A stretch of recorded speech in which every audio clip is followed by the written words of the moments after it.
explaining why marijuana should not be legalized in Marruecos. Just speak up.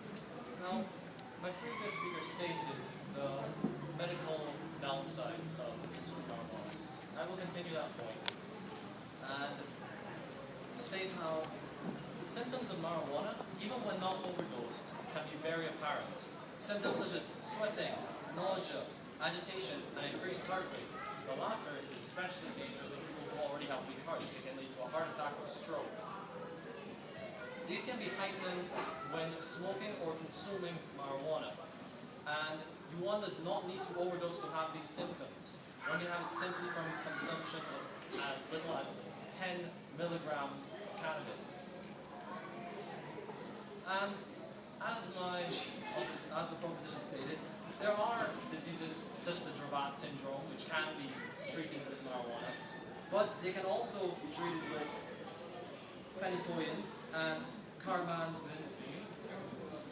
While marijuana, in that case, known as Charlotte's Web, only has a 20 to 30% success rate in patients treated with it, while the other pharmaceutical drugs have a much higher success rate.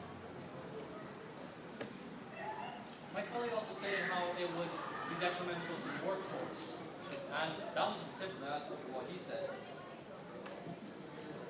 Black market activity did not decrease in Colorado when they legalized marijuana. It actually almost doubled, according to the governor of California. And they are spending more money than ever having to track down this black market. Because while people can produce marijuana themselves, but they can only produce it in small quantities, and the price is not competitive when having to produce it yourself or buying from a normal business. Employers also are at a massive detriment if marijuana were to be legalized. Because marijuana testing is incredibly difficult.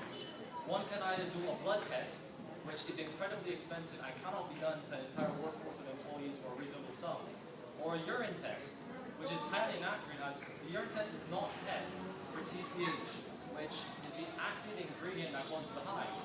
A person can consume marijuana, go for 1 week abstaining from it, and then still test positive for a urine test. And employers can't just not test their employees for marijuana use. What if it's a construction site and then a high worker goes and operates heavy machinery? That can be fatal. And as the proposition said, it's still being debated. There's just no concrete evidence for any side as to what the effects of marijuana are. Should we legalize something hoping that the good effects come through? Could we not wait and get a concrete definition to this answer? We can't just legalize a drug just hoping for the best.